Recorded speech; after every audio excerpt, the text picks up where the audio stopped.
नमस्कार मित्रांनो, आपला जिव्हाळ्याचा विषय म्हणजे चिक्कू. आता मी चिक्कू काढायला घेतोय.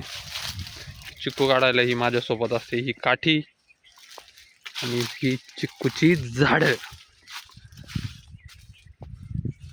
तुम्हाला दिसत आहेत का चिक्कूची झाडं? हे बघा, याच्यात आम्ही मध्ये इंटरक्रॉप म्हणून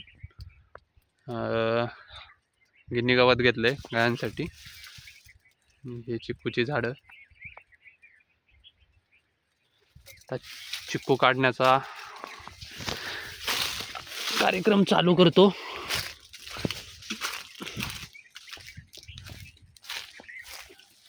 हे बघा, इथं मोठा चिक्कू एक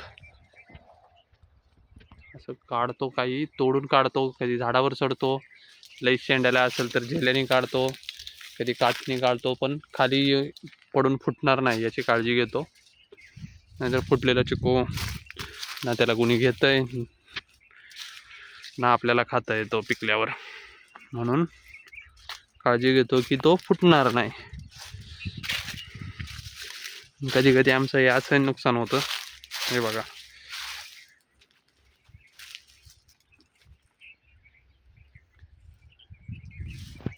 हे सगळे चिक्कू आहेत. आता हे बारीक कवळे आहे, त्याला वरती शेंड्याला मोठे राहिलेत काढायचे, ते काढावं लागतील.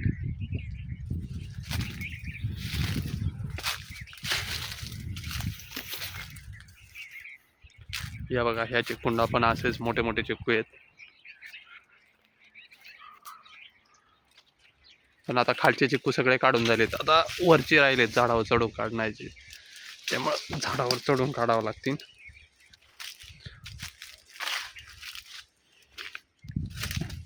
बऱ्यापैकी चिक्कू आम्ही वरती चढूनच काढतो, कारण वरती चढून काढले की फुटत नाही जास्त.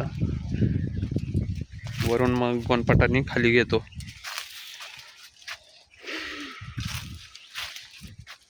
पण मित्रांनो, एक आहे चिक्कूचं की चिक्कूची सावली खूप गार असते.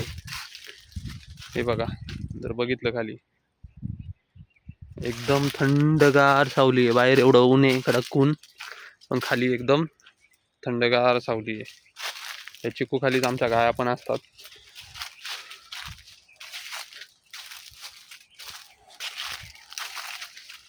एकदम थंडगार शांत गारवा आहे.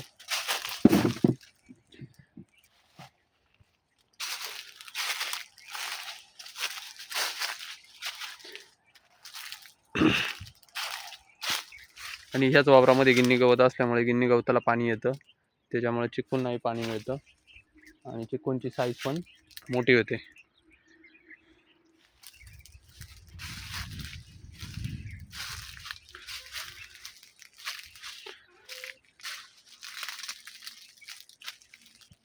चिक्कू काढायचं आता चालू आहे सगळं.